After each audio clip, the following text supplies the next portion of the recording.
திருப்பூர் மாநகராட்சியில் காலாவதியான குளுக்கோஸ் கர்ப்பிணி பெண்ணுக்கு வழங்கிய விவகாரம் சர்ச்சையை ஏற்படுத்தியுள்ளது.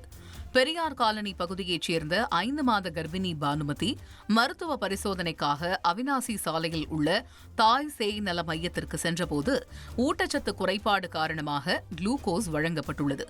இந்த நிலையில் தனக்கு வழங்கப்பட்ட குளுக்கோஸ் காலாவதி ஆகியிருந்ததைக் கண்டு அதிர்ச்சியடைந்த பானுமதி ஊழியர்களிடம் வாக்குவாதத்தில் ஈடுபட்டார். இதனையடுத்து சம்பவ இடத்திற்கு சென்ற சுகாதார நல அலுவலர் பேச்சுவார்த்தை நடத்தி காலாவதியான 10க்கும் மேற்பட்ட குளுக்கோஸ் பாக்கெட்டுகளை பறிமுதல் செய்தனர். இதனால் அங்கு பரபரப்பு ஏற்பட்டது. கொடைக்கானலில் அனுமதியின்றி நடத்தப்படும் ஹோட்டல்கள் மற்றும் கட்டிடங்கள் சீல் வைக்கப்பட்டு வருகின்றன. கொடைக்கானல் நகர்ப்புற மற்றும் ஊரக பகுதிகளில் முறைகேடாக காட்டேஜ் ஹோட்டல்கள் மற்றும் கட்டிடங்கள் இருந்து வருவதாக புகார் எழுந்தன. இந்நிலையில் சில மாதங்களுக்கு முன்பு நீதிமன்றம் முறைகேடான கட்டிடங்களுக்கு சீல் வைக்க உத்தரவிட்டது.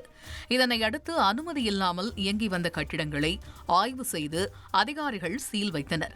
இதுவரை 600க்கும் மேற்பட்ட கட்டிடங்களில் ஆய்வுகள் மேற்கொண்டுள்ளதாகவும் 2 கட்டிடங்கள் சீல் வைக்கப்பட்டுள்ளதாகவும் அதிகாரிகள் தெரிவித்தனர். மேலும் தொடர்ந்து ஆய்வுகள் நடத்தப்பட்டு முறைகேடாக செயல்படும் தங்கும் விடுதிகள், உணவு விடுதிகள் மீது நடவடிக்கை எடுக்கப்படும் எனவும் தெரிவித்தனர். உங்கள் தந்திவன் தொலைக்காட்சியில் கணபதியே வருவாய் தினமும் காலை 7 மணிக்கு காணத் தவறாதீர்கள்.